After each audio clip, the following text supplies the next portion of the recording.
Hey, gorgeous. Welcome to Season 3 of the Hormone Puzzle Podcast. I'm your host, Coach Kayla Smith, CEO of the Hormone Puzzle Society, a women's health hub for fertility, hormones, and pregnancy, an integrative, holistic nutritionist, doctor of natural medicine and training, creator of the Hormone Puzzle Method, an infertility warrior, two-time boy mom, and women's health expert. This podcast is for women struggling with infertility, painful periods, terrible PMS, or really just any symptoms of hormone imbalance that they are ready to eliminate for good. Tune in weekly as we interview amazing experts in the field of women's health, breaking down those hormone walls, nerding out on nutrition, and having way too much fun. Whether you're beginning your journey or you've been struggling for years, we're going to finally help you put those pieces of your hormone puzzle back together so that you can get pregnant and eliminate those pesky symptoms for good. Not to mention, stay pregnant, have a healthy super baby, and easy postpartum. Are you ready? This season is packed with even more expert guests, sharing groundbreaking knowledge, giving you that jolt of energy that you so desperately need, sending you lots of virtual hugs, and inspiring you to take your fertility into your own hands and make that baby. Thank you all so much for tuning in and being amazing listeners. So now let's get started on your road to transformation. On today's show, we have Kim Vopni. She is a self-professed kegel maven and is known as the Vagina Coach. She is a certified fitness professional who became passionate about spreading information on pelvic health after the birth of her first child. She's an author, a passionate speaker, and a women's health educator. Her most recent book, Your Pelvic Floor, launched in March of 2020 and was on the bestsellers list since pre-orders launched in January. Kim is the founder of Pelvienne Wellness Inc., a company offering pelvic health programs, products, and coaching for women in pregnancy, motherhood, and menopause. Kim also certifies other fitness and movement professionals to work with women with core and pelvic floor challenges through her core competence specialist certification and pre and postnatal fitness specialist certification. You can find her online at www.vaginacoach.com and on social media at Vagina Coach. Today, we're talking all about the pelvic floor and how you can optimize it holistically. Now, let's welcome Kim to the show. Hey, Kim, welcome to the podcast. Thank you. Nice to be here. Thanks for having me. Yeah, thank you so much for being here. I'm super excited to talk to you today. So let's dive into that. Tell us a little more about you and how you started working in women's health and as a pelvic floor specialist and as a self-proclaimed kegel maven. Yeah. It wasn't a job that I necessarily aspired to as a little girl. You know, when you're dreaming, I actually wanted to be a dolphin trainer. That was my dream. But, so I really came into this through my own sort of fear fascination of pregnancy and birth. And I remember seeing a childbirth video as part of our sex ed class and really being afraid of birth, but then looking at my mom and all the women in my life a little differently and saying, well, okay, they've done it, so it must not be that bad. But just kind of growing up with this thinking I would never have children. And when I married my husband, decided we wanted to start a family, I had watched my sister-in-law give birth. She birthed in a sideline birth position with midwives, and it was a completely different experience than I had ever seen when you think of what we see in media or what we're told in classes and that kind of thing. So that was sort of my first inspiration. And the next year I was pregnant, I was using midwives. My midwives had told me about a biofeedback device called the Epino, which is it helps you connect with your pelvic floor muscles. So it allows you to see when you contract and relax. And it also helps do perineal massage, which can play a role in helping prevent the likelihood of tearing. So that made sense to me. I used it. I had a great experience. And then afterwards I said, how is it that not every person in the world who's giving birth is using one of these? Like, it just seemed it was awesome. And so I contacted the company and said, could I be a distributor here in Canada? And that's how it started. It was supposed to just be a little side thing. And anyway, now it's 18 years later. So that's kind of how it started. I had an e-commerce store with pelvic health products. I then learned about pelvic floor physios because they were referring to me, and I'd never heard of pelvic floor physical therapy before. And then I started a second business called Bellies Inc, where we were trying to optimize postpartum recoveries. And so I juggled those two businesses for a while. That business we ended up selling in 2020. And now really what I do is I use fitness principles. I'm a personal trainer, and I use fitness principles and I apply it to another group of muscle in the body, the pelvic floor muscles. And it's about strength and endurance and the ability to relax, and also incorporating it into functional movement. So that's kind of the evolution and where I am now. And really it's helping people with either preventing or overcoming things like incontinence and organ prolapse and chronic back pain, pain with sex, those kinds of things. Oh, I love that. And I find so many of us, that's how we come to the work we do, is through our own personal stories and kind of, so I love that. That's amazing. And so many people don't realize the pelvic floor controls so many things, and you can actually optimize it, which is like, they never told me that when I was giving birth or pregnant or any of that stuff. So yeah, it's alarming actually. Yeah, it's so crazy. So I'm so excited we're talking about this today, and we really want to dive into how we do optimize that pelvic floor. But first I want to talk about, well, tell us, what is the pelvic floor? Yeah, thankfully, it's getting a lot more press than it used to. So way back when I was first starting, so 18 years ago, there was nobody talking about pelvic floor. And even when I kind of made it officially full time in 2009, there was, Twitter was starting to come on the scene, but even then, like hashtag pelvic floor was really not even used very much. So over now that we have Instagram and TikTok and Facebook and all the other things have helped increase awareness about what the pelvic floor is, but there's still this kind of a little bit of, uncertainty around it. So the pelvic floor is a group of muscles. It's not one muscle. It's 3 layers of muscles. And the first layer is primarily responsible for sexual response. And that's sort of like more closer to our external genitalia in a way, but we can't see the pelvic floor muscles, just to make that clear. The second layer is primarily responsible for closing or managing the opening. So the urethra, the vagina, and the anus. So in female anatomy, we have 3 openings. The pelvic floor plays a role in helping those openings open to allow something to come out. So when we're peeing or pooing or farting, allow something to come in. If we were having something like insert of sex or tampon, also allow something to come out if we were giving birth. So it has a control as to whether we need them to just stay closed or if we need it to open for some reason. The third layer is primarily responsible for supporting our internal organs. The bladder, the uterus, the rectum are the 3 main ones. And the pelvic floor also plays a role in our pelvic and spinal control and stability. So if you think about core, we've all heard of core exercise or core fitness. The pelvic floor is actually part of the core. It's the foundation of the core. And I've been in fitness for close to 30 years, and there's like that conversation has never happened. It's starting to come into play now, but it has never been discussed or taught. And it also plays a role with our breathing diaphragm. So when we take a breath in, the pelvic floor relaxes. And when we exhale, when we breathe out, the pelvic floor is contracting and lifting. And that synergistic movement between those two creates almost like a sump pump action that helps move lymph and helps with circulation throughout our body as well. So those are really important jobs. And we've never been told, we've never been taught. I argue that thinking back to myself, when I was seeing a childbirth video, wouldn't that have been a great time to introduce the pelvic floor? When I was learning about menstruation, wouldn't that be a time to talk about the pelvic floor and how we as women and people with female anatomy have hormonal fluctuations? The majority of us are pregnant and give birth at some point. We will all go through menopause, and all of those have huge effects, I guess, and changes on our pelvic floor. It has to manage all of those things. So I think we need to shift this conversation to a lot earlier and stop waiting for people to have a problem that they need to then overcome. I agree with that 100%. And so many things I feel like we should be taught that we're not, just around our period health in general, around, fertility health, and pelvic floor is definitely one of those that needs to be brought in sooner rather than later. So I Absolutely agree there, especially if you're pregnant and about to give birth.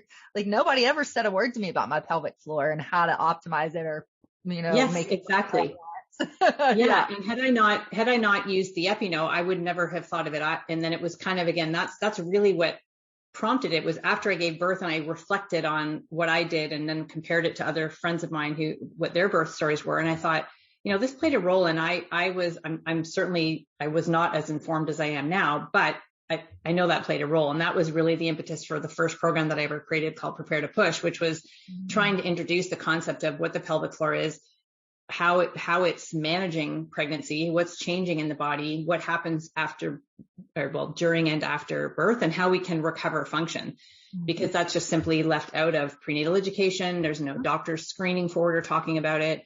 And so what I've seen though is there's a huge shift in the healthcare. Part of it has been the rise of social media, but then also the last 2-3 years with everything that happened with COVID, and people went online and started learning more than what they had been exposed to from only relying on their medical doctor. And so the concept of having a healthcare team, I think, is something that I've always promoted. And I think more and more people are becoming informed, or at least given information that they can then take to a healthcare practitioner to have verified or to be able to implement into their life. So it's kind of an interesting time where we haven't been told, but now there's a lot of people yelling and telling us a lot of things, and we kind of have to sift through that and be able to then take it to a practitioner. And at least we have a bit more information now than we used to. For sure. And we talk about that a lot on the show, building your healthcare team. It's not just your doctor, which plays a very important role, but many different things, your pelvic floor specialist, your therapist, your health coach, your nutritionist. So definitely build that team for sure. So let's talk about dysfunction. So how do we know that the pelvic floor is not working appropriately? Will we have some signs and symptoms, or how would we know that was happening?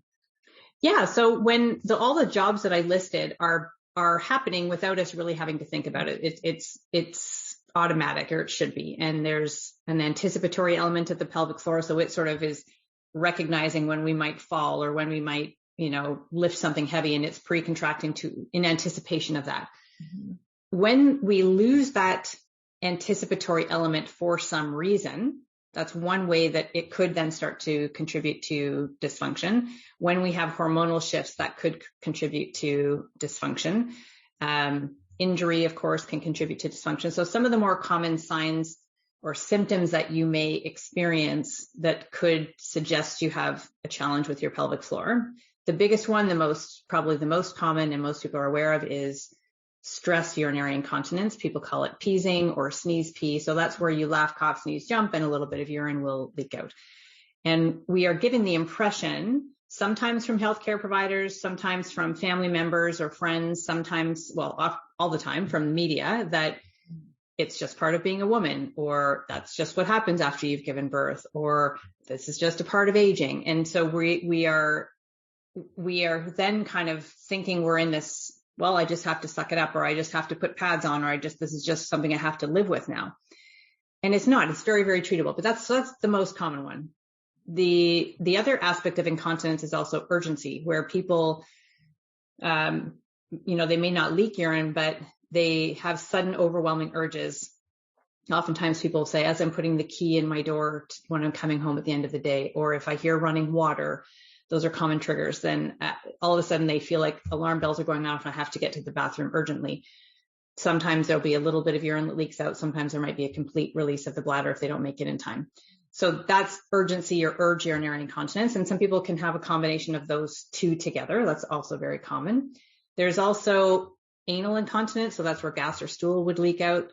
So if you have times during the day, and sometimes it might be at certain times of the month. So right around the start of our period, things can get a little bit worse for some people. Mm-hmm. If you're leaking urine, if you have urgency, if you feel like you need to go to the bathroom all the time, if you're leaking gas or stool, all of those are signs that your pelvic floor needs some help, and it's very treatable. Mm-hmm. So that's kind of the incontinence piece. The pelvic organ prolapse piece. So when I was talking about that third layer primarily responsible for holding up the organs, if the bladder, the uterus, and or the rectum start to shift out of their anatomical position, they can bulge into or descend into the vagina. And this is actually statistically more common than incontinence, but it is even less talked about than incontinence is. And early stage prolapse can often be asymptomatic. So sometimes we don't have, alarm bells going off, or if we have, one of the more common symptoms is actually back pain. So if we have back pain, no one's ever thought about going to look at the pelvic floor. Right. So oh my goodness. With prolapse, back pain is very common, a sense of heaviness or dragging in the pelvis, feeling maybe discomfort or sometimes pain with insertive sex, difficulty inserting a tampon, if you still wear them, or menstrual cup, or feeling like those can get pushed out, feeling like you have something stuck in your vagina. So almost like sometimes you put a tampon in, if it feels like it's not, if you feel your tampon almost, it has that feeling where there's something in there. Some people say they feel like they're sitting on a golf ball. So those are the more typical or common symptoms with prolapse. But again, you can also have prolapse without having any symptoms at all. And symptoms don't indicate severity. Some people can have a very advanced prolapse and not have any symptoms, and other people can have an early stage and have crazy symptoms that they just can't kind of surpass. So that's the prolapse piece. And then we'll talk quickly about pelvic pain. So you can have pelvic girdle pain, which is kind of the bony structure. So pubic joint pain, hip pain, SI joint pain, tailbone pain. The pelvic floor attaches to the pubic joint, to the sits bones, to the tailbone. So they can often be contributors to pain in the bony scaffolding, or, pain in the pelvis itself. We can have pain in the tissues. So, vestibulodynia, vulvodynia, vaginismus, those are all sort of like pain with sex, or pain thinking about the fear of penetration or insertion, pain with touch. So some people are very sensitive to even underwear touching them sometimes. Of course, endometriosis and adenomyosis can play a role in the pelvic pain as well. And what have I left out there? Those are the more common, I would say, from a pain. There's much more, but those would be, I would say, the most common. So if you feel like you have if something doesn't feel right in your vagina, if you are leaking urine or gas or stool, if you have pain, whether or not it's with or without a partner, or even if it's just pain on a day-to-day basis, I would 1000% make sure you're addressing the pelvic floor. Gotcha. And do you find that this usually happens around after we've given birth, or can this happen at any time based around those things that you said? Like if we have hormonal fluctuations or we're heading in later in life and things like that, this can just start to happen? Yeah. So pregnancy and birth are known contributors to pelvic floor dysfunction. Mm-hmm. That's very, very clear in literature. However, you could never have been pregnant. You could have given birth via cesarean. You could be a young person just starting to menstruate and still have stress urinary incontinence. You could still have organ prolapse. So way more common in the population who is pregnant and who has given birth. More common as we get closer to menopause.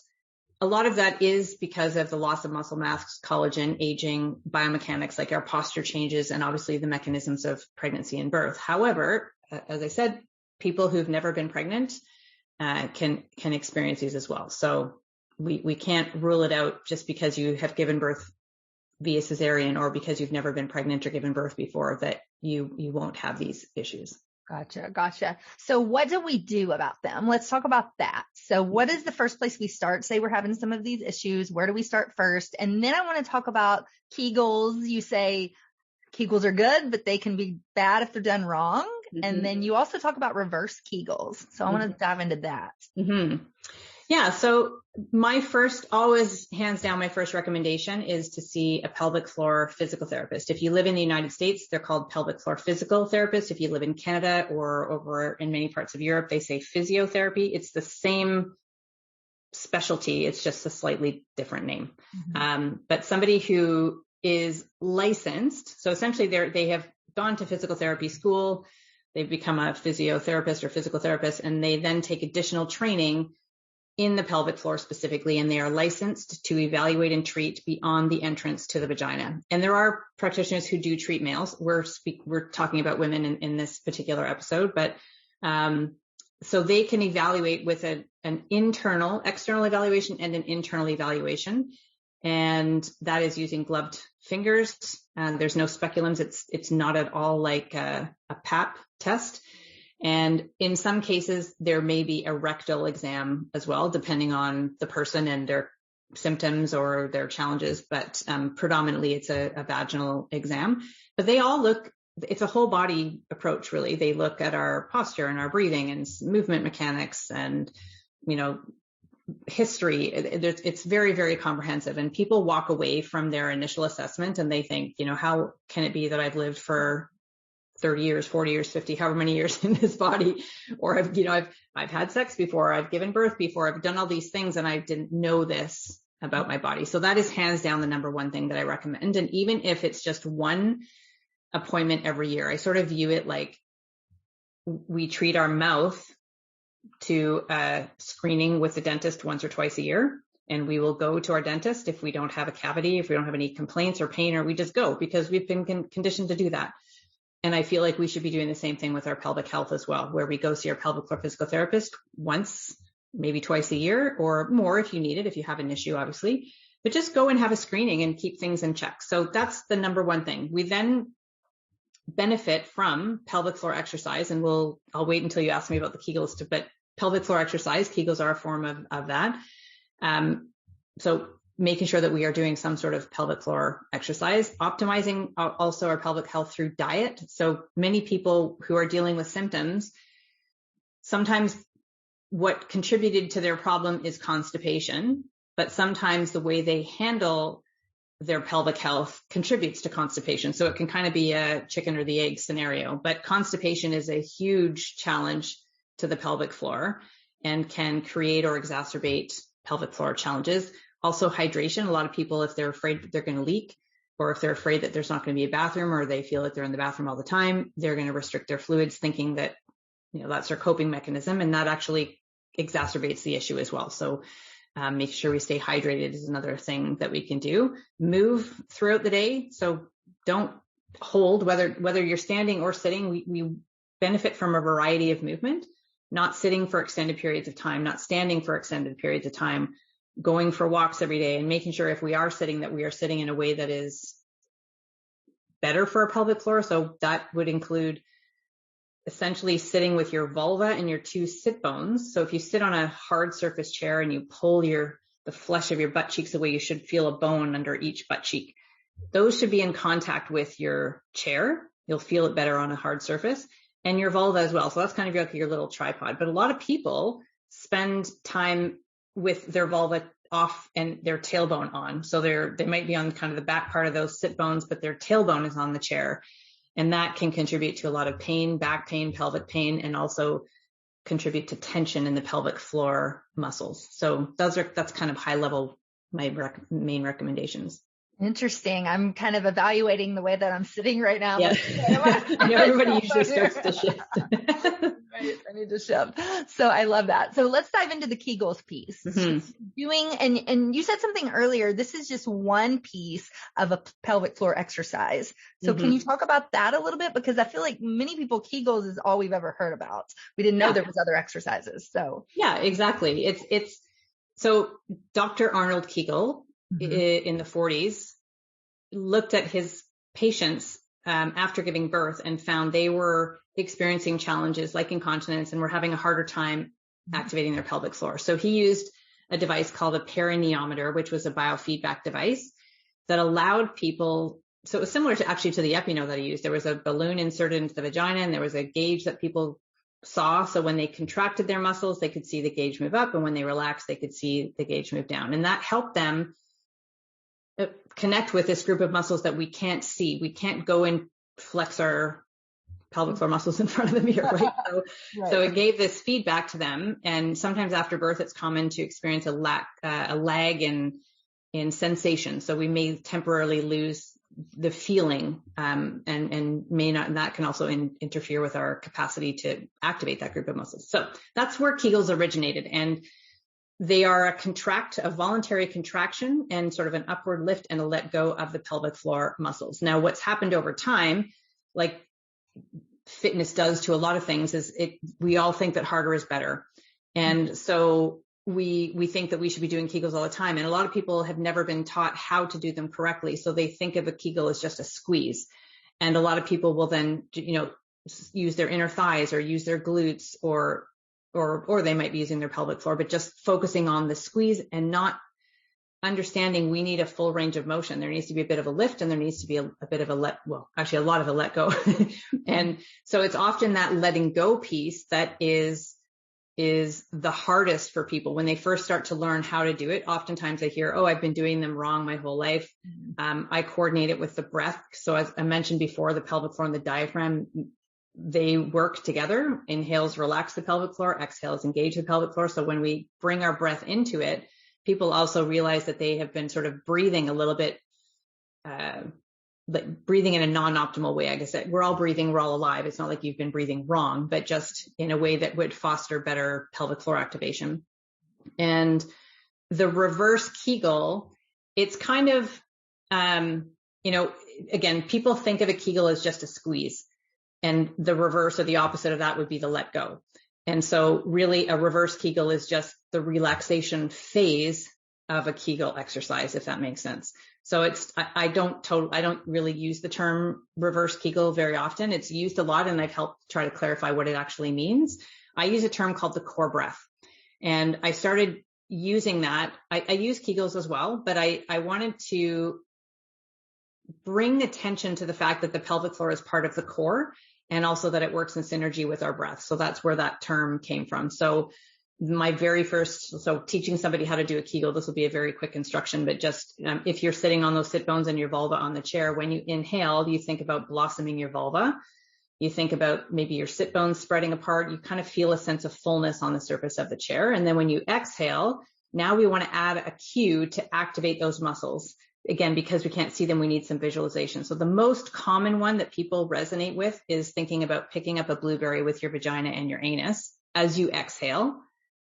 And then you would inhale and you would put your blueberries back down. You could also think of sipping a smoothie through a straw with your vagina and then inhaling and letting that go. So there's lots of different cues. But that's very basic what a Kegel is, what the reverse part of it means. And yes, it is.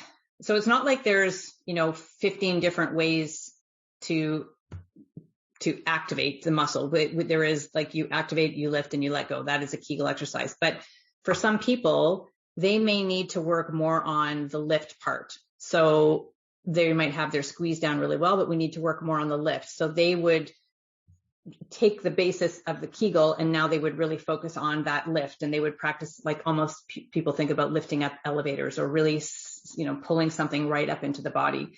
Some people may need to work more on that relaxation or that reverse. So they would focus more on the blossoming or the expansion part.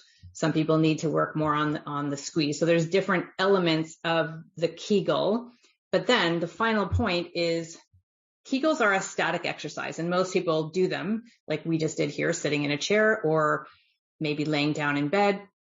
And things like leaking or the heaviness that we might feel happen usually when we're moving. It's when we are lifting up a bag of groceries or when we're pushing a heavy door or when we stand up from a chair. That's when those things can happen. So unless we are training the pelvic floor as part of movement, training the pelvic floor dynamically, we're missing out on a really important part of training, just like we do with the rest of our body. So I teach the core breath, layer it into movement, and then start to progressively load it. And I'll make one final point. I know this is long, sorry, but the other missing piece with just doing Kegels is we need a pelvic floor that is strong. We need a pelvic floor that can relax when needed, that has a balance between that effort and ease, but we also need a pelvic floor that reacts at the right time. And to train the reaction time of the pelvic floor, so that anticipatory element that I was talking about earlier, that's, again, when we bring it into movement and we exhale, we pick up our blueberries just before we say, do a squat or do a bridge exercise or even a bicep curl. If we pre-contract the pelvic floor before we move, we are repatterning that anticipatory element. And then over time, the pelvic floor is reminded, is like, oh yeah, I remember I'm supposed to do this. So it will then just do that automatically. So we shouldn't have to be thinking about picking up blueberries for the rest of our life with everything that we do. I think we benefit from having a Kegel movement practice, but through activities of daily living, we shouldn't always be having to think about activating the pelvic floor. It should just be able to do it on its own. Interesting. And I'm sure this is different for every person, but how long does it take for that to happen? It is different, but I would say for people who really put in a consistent effort, and that's like 10 minutes a day with a Kegel coordinated into movement practice, it can happen in a week to 2 weeks. Oh, wow. It can happen really quickly. So I do a 28-day challenge, and usually by the end of week 1 and definitely into week 2, a lot of people are saying, like, hey, I laughed and I didn't, or I coughed or something and I didn't leak today, or I went for a walk and I didn't have to run to the bathrooms. Like, change is happening.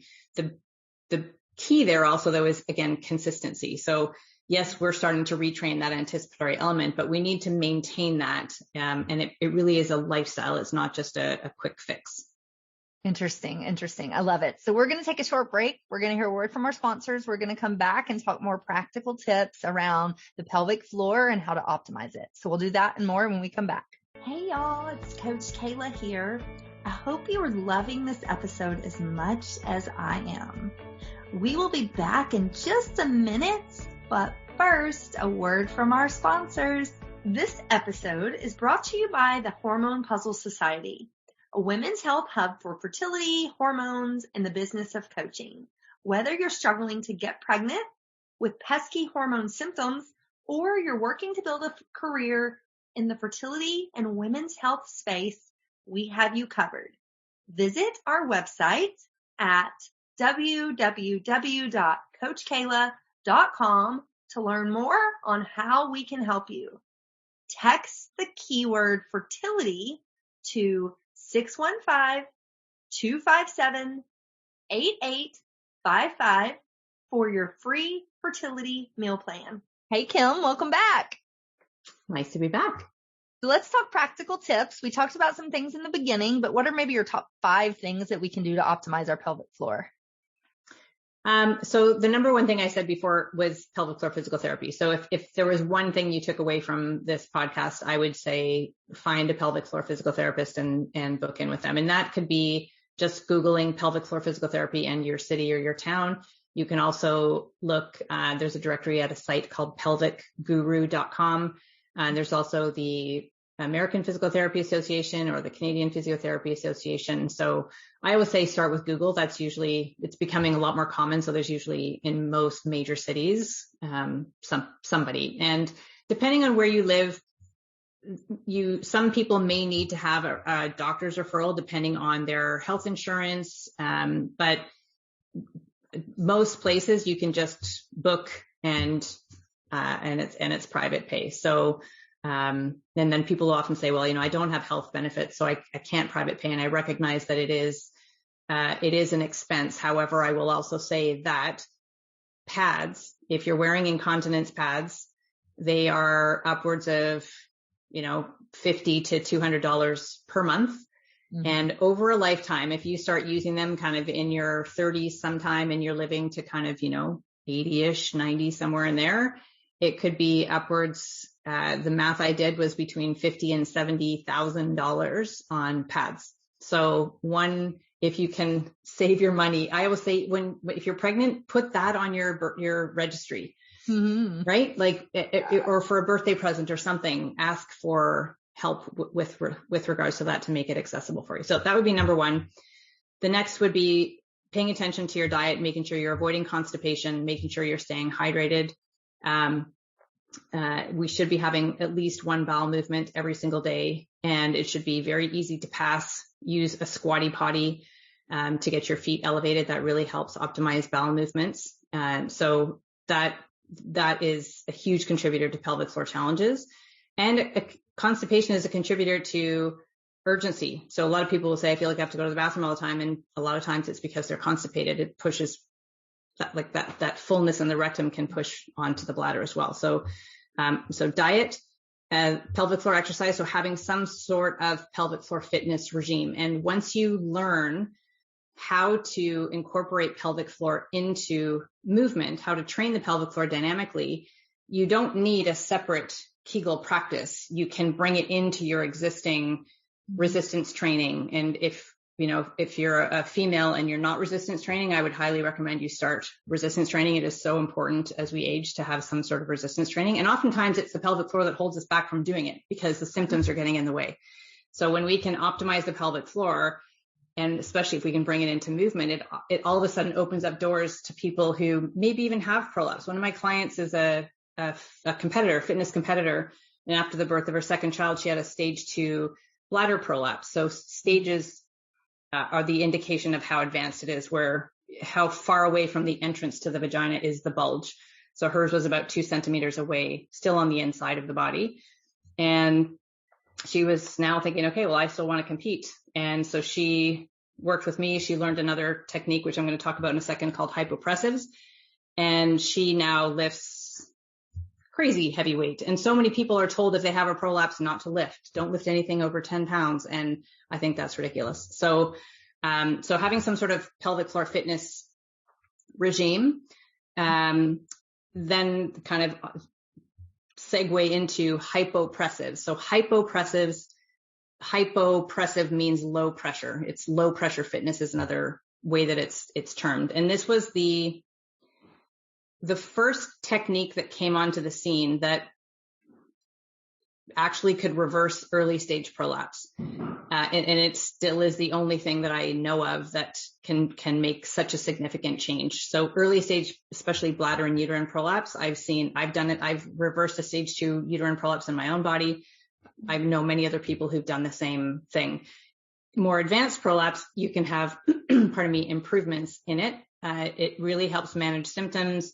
It's a great postural exercise technique. It's very calming. So it's kind of like a moving meditation in a way. It's hands down my most favorite technique of all time. So I give that to all of my clients. And then the last thing I would say is moisturize your vagina. As we approach menopause, we do have those hormonal fluctuations. And this is also something that we can experience in the early postpartum phase where we have low estrogen. So as we have estrogen lows, it can influence the tissues in and around our vagina. And we have a lot of estrogen receptors in our pelvis. And when we no longer have circulating estrogen, those tissues can become more thin, a little dry, irritated, and that can contribute to some of those pains. So painful sex for some people. It can also contribute to sort of burning sensations. It can contribute to a rise in UTIs after menopause.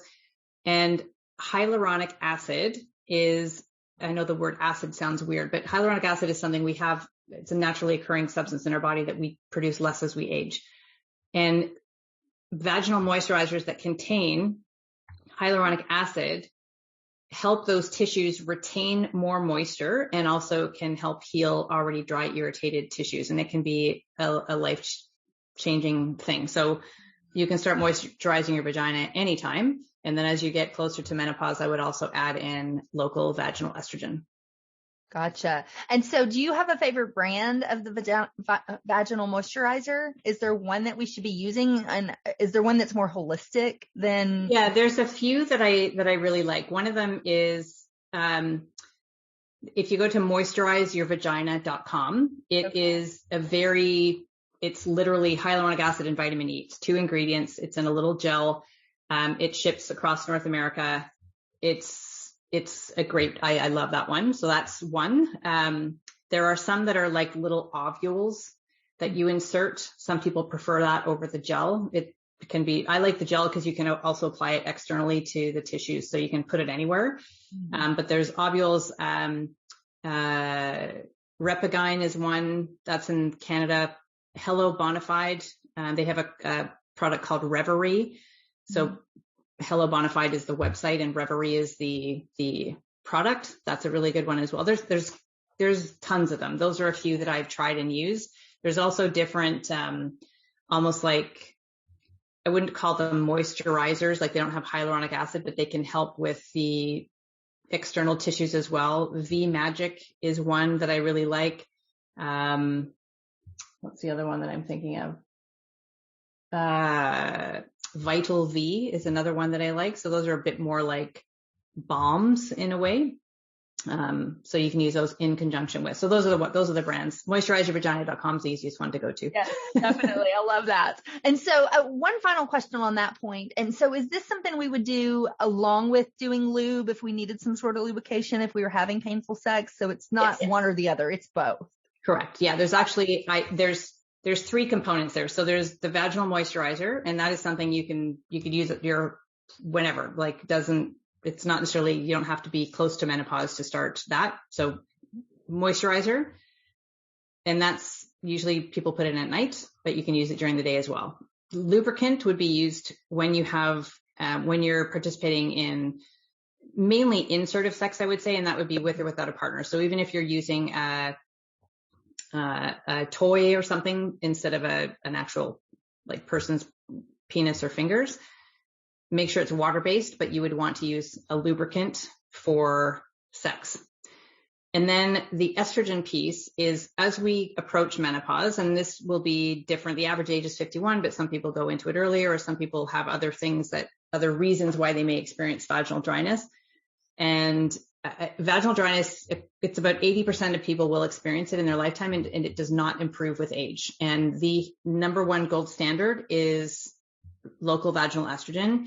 Even people who have cancer or who have had cancer can use local vaginal estrogen. There is zero link to any cancers with local meaning it stays in the vagina. And it can be creams, it can be pellets, it could be a ring. There's lots of different types. You need to speak to your doctor about that. So I'm not a prescriber of that. I am a believer in it, and it can be life-changing for people with regards to just their comfort level. It can improve incontinence and prolapse symptoms. It can improve insertive sex for people. So it's another factor. So those three things are kind of a blend. Gotcha. Interesting. Well, Kim, I could talk all day about this, but we do have to wrap up. So tell us where we can find you. Where can we learn more about working with you? Thank you very much. It's been a really pleasure talking with you. Basically, if you go to any social media platform and put in Vagina Coach, you'll find me. My website is vaginacoach.com. I have a YouTube channel. So again, Vagina Coach, pretty much you'll find where I am. And yeah, I'd be happy to help anybody out who needs some assistance. Amazing. I love it. Well, thank you for being here. It's been so fun talking to you. Thanks so much for having me. And before we go, I would love to hear any final thoughts, any piece of advice you want to leave us with. Do not accept pads as your destiny. Light bladder leakage is not just part of being a woman. I love that. Well, thank you again for being here. Thank you. And thank you, ladies, for listening to the Hormone P.U.Z.Z.L.E Podcast. Until our next episode. Bye. Hey, hang on just 1 second before you go. I want to make sure that you are aware of all of the amazing free resources that I have for you on my website at coachkayla.com. From a fertility meal plan, a cycle syncing quick start guide, a holistic healing cookbook, as well as master classes, blog posts by me and some amazing experts in the fields of fertility, hormones, and nutrition. So many wonderful resources that will help you on your journey. And I wish there had been something like this when I was going through my 2 years of infertility, but there just wasn't. And so that's why I decided to create all of this for you. So make sure that you go and check it out and you take advantage of this plethora of support that I have provided for you. And spoiler alert, these were some of the same tricks and the same foods that I used to get myself pregnant, not once, but twice, even after my doctors said that I couldn't. So I know that these things work. So make sure you take advantage of that. And I cannot wait for you to be my next success story. So thanks, love. See you soon. Thanks for tuning in today to the Hormone P.U.Z.Z.L E Podcast. Check out the show notes for today's episode at coachkayla.com.